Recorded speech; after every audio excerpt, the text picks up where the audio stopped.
I went straight to the point. "Father, we have a plan," I said. He stood with his hands behind his back.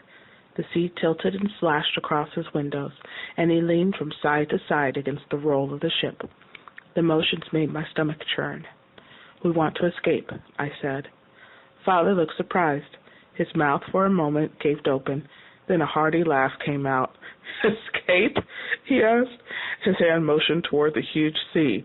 "To where?" Midgley answered. "To a place near Tetakari Island, sir."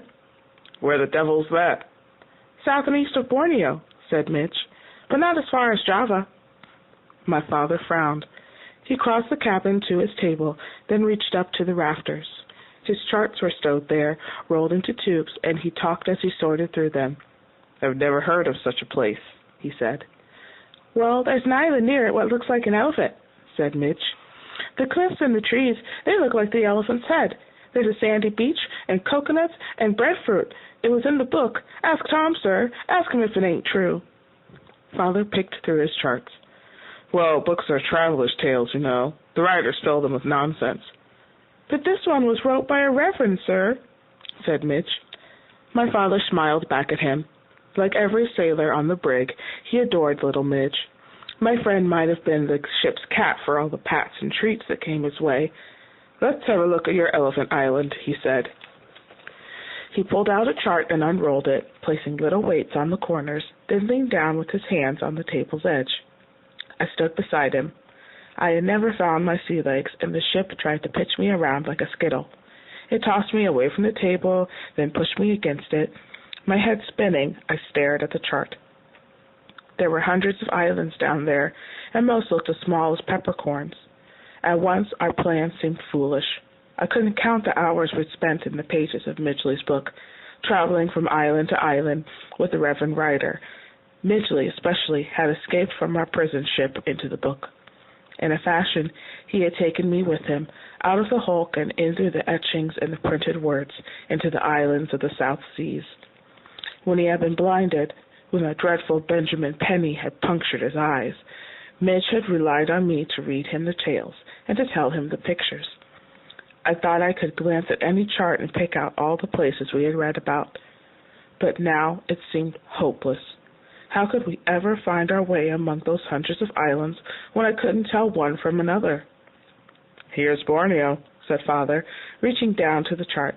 His fingers touched a large island, then slid across the paper. "Here's Java. So if your book is right, and I don't believe for a moment that it is, your island would be somewhere here." His hand moved in a spiral over the scattering of islands. "Well, as you can see," he leaned closer to the table. "By George," he breathed, "there it is, Tetakari." "See, I knew it was true," cried Midgley. "Tom and me, we can sail there. If you let us off in a boat, we can sail from island to island." Father looked up. He didn't turn toward Midge on the berth, but stared straight at me. "That's your plan?" he asked. "That's your scheme?"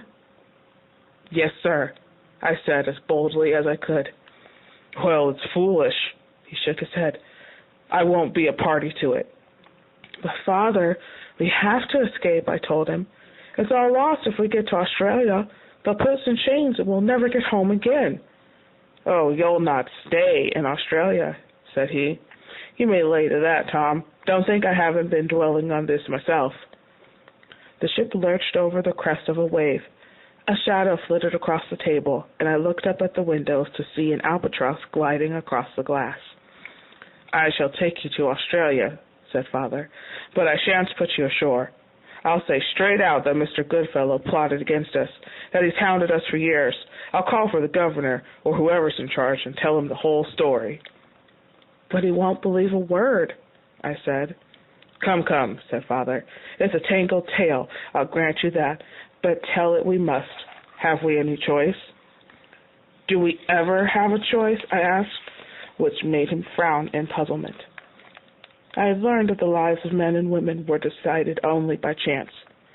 We were as twigs in the stream, unable to choose our course, knocked hither and yon by the currents and eddies of fate. For most of my life, luck had been with me. By chance, I'd been born with a twin, joined together, flesh and blood, by a bit of skin so small that my father had easily cut us apart. Through no choice of mine, we were born in a tempest, so that fate gave me an everlasting fear of the sea. But the same fate saw my father take hold of me, while my twin was snatched away by the storm. So I had gone off to school to become a gentleman, while my twin, saved from the storm by a fisherman, grew up as a vagrant in the streets of London. He became known as the Smasher, one of the gang of urchins ruled by the Darky, a mysterious woman whose own river of fate had since carried her off to the gallows. It had seemed the luckiest day of my life when fate led me to the banks of the Thames to unearth the most fabulous diamond in all the world. Only later did I wonder if it wasn't the Jolly Stone, that famous jewel with a terrible curse. Right then I felt on top of the world, though. In truth, I was really balanced on the edge of a great cataract in my river of destiny.